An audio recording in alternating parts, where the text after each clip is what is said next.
That was after the cup win against Rochdale. Sammy Huppy is with us. Sammy, back tomorrow to watch Liverpool United when Ryan Giggs will be here as well.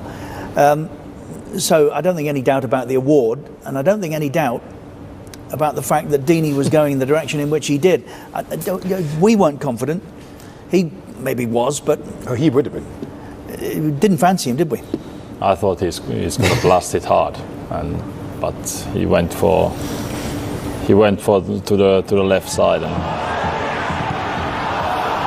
it's a penalty. I think when you jump like that, then your arm is high, then there's no way that the referee will let it go. And with the VAR check nowadays, you don't even need VAR for that, Sammy, do you? No. It's blatantly obvious. His arm is up above, stopping the ball going on target. Yeah. Referee was right there, penalty. That's what he does. I mean, I think you have to give Gazzaniga full marks for that, because that's what Troy does. He puts his foot through it and hits it really hard. Yeah.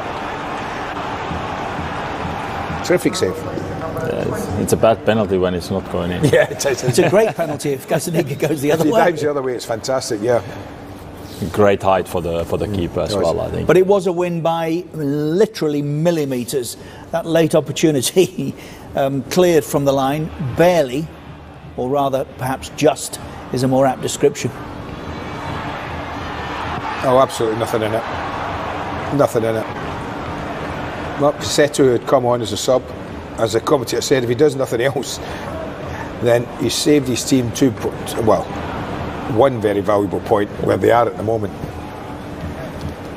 In this picture, it's even closer than I thought it was. But. Wow. We'll take you to QPR in just a moment. Big game in the Championship to get us underway in England's second tier today. So that's not before we've heard from Carrie Brown, who's at Arsenal today, watching the Gunners and Sheffield United.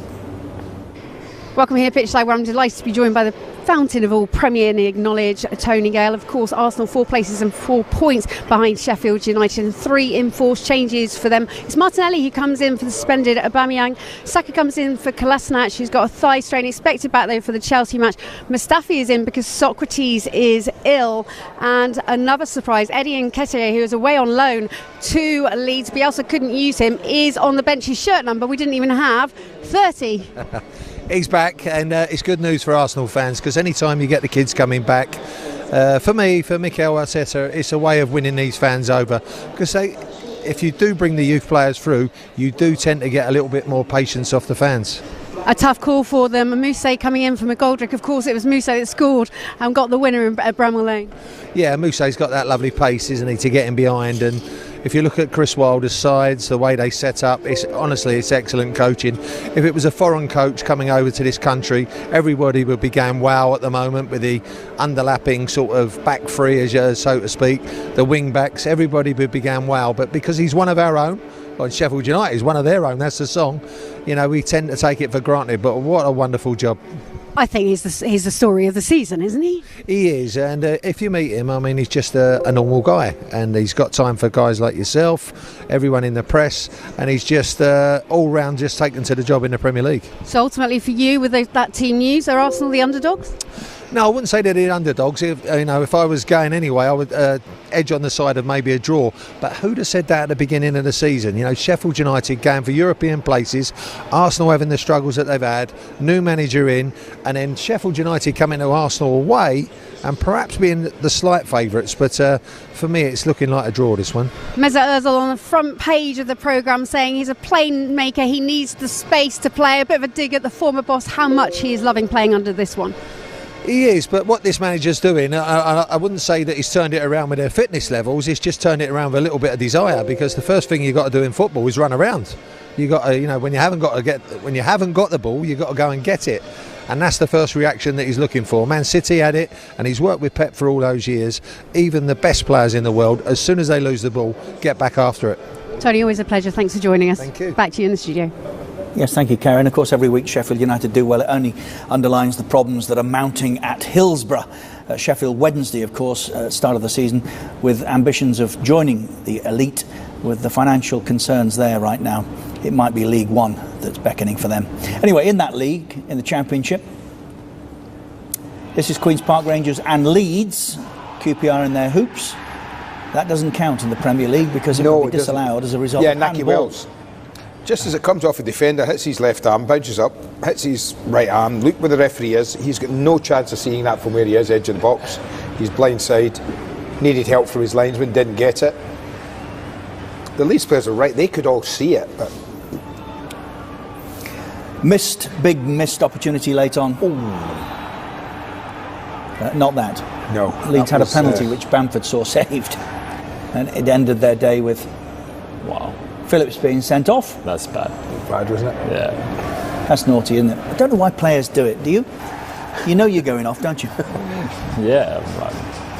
I have no clue why would somebody do that. Good win for Queen's Park Rangers. Very good win, but expensive for Leeds United, who have now played a game more than West Brom and remain a point back. Fulham took third, having won last night. Brentford Forest Wednesday from there. So Sammy's taking a break. We'll be back with us for our third of three today when Newcastle play at home against Chelsea. We've got 6 matches upcoming. We're at Manchester City Crystal Palace. Watford's battle to stay afloat, but they're up one more with the rest around and about yet to play. The extra game that West Ham have in hand, of course, is against Liverpool. David Moyes and the Hammers play Everton today. Tottenham up into 6th.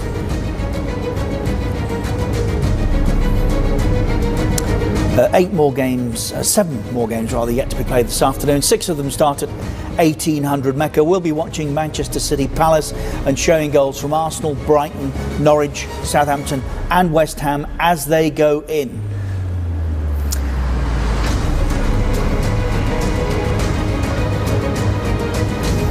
Our third of three today, Newcastle United play at home against Chelsea with the Gallagate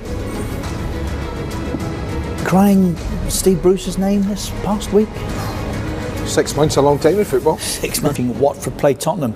Nothing yet, in fairness, to grabbed our attention. So let's throw our minds forward to tomorrow's game at Anfield. Liverpool play Manchester United. 27 points the gap. But what Manchester United? Jurgen Klopp was talking at a press conference this week like this.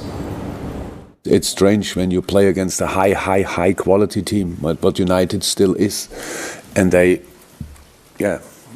play the way they play. So that makes life really difficult. We had it now with Tottenham, so that's the truth. So we had after 70 minutes, I think we had around about 80% possession. That's not normal. How can you expect something like that? And on the other side, the counterattacks are highest level in the world.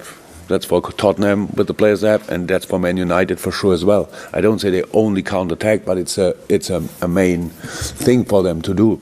If people want to see that as criticism, I cannot change that, but it's not. It's just a description of the situation, and that makes of course life for us more difficult. That's how it is. If it's an open game, then play football. Here's space, there's space, stuff like this. But that's the way it is. What actually is he trying to say? I think he's showing respect, first of all. Whilst criticising. But I think any team who faces Liverpool now, they have to defend very well because Liverpool is so good going forward. And if you leave a lot of spaces and if you don't defend well, then you get punished.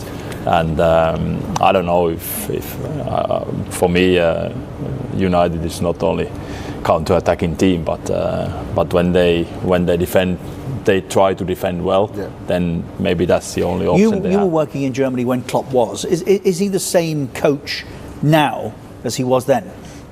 I think one of his strengths is that he is genuine. That he is like the person he what is in the interviews. Yeah, that if I've met him many times outside the cameras and outside everything, that he's the same. He's joking and he's a lively character and also has his philosophy changed, Sammy? Yeah, I think when he came to Liverpool, I think it was the heavy metal football that they were going 100 miles an hour all the 90 minutes, and I was a bit worried about that. In England, you play many more games than in Germany, for example. That how the players will cope with that, and now he has changed. I think the game is more controlled that they are not pressing high all the time, that they are trying to find a right time to press, and you need intelligent players as well to do that. And I think Klopp is very good to see that who would suit in the group, in the squad, like quality-wise, and also then how they think. When I see Liverpool play now, that they show that they like to play with each other. That they enjoy playing with each other, and they do combinations, and sometimes they are even unselfish to give a pass and when they can score them. It's live with us, of course, tomorrow here on beIN Sports, when Ryan Giggs will be with us and Sami Hyypiä also. In the Championship today, Leeds couldn't blow it again, could they? They're at Queen's Park Rangers today. That wouldn't have stood in the Premier League. No, Naki Wells with the goal, but as the ball comes there, hits his left arm, hits his right arm, controls it beautifully with both, I have to say. Goal is given. Referee couldn't see it, in fairness to him, not a clue of seeing it, only the linesman could. He didn't see it. Goal's given. In that sun which we're suffering with at Watford today, it's really hard to see anything when it's as low and as strong as it is, and maybe that's half a reason why so far we're waiting for this to catch light. Half time then at Vicarage Road, which is where we're going back after the break. Watford 0, Tottenham 0.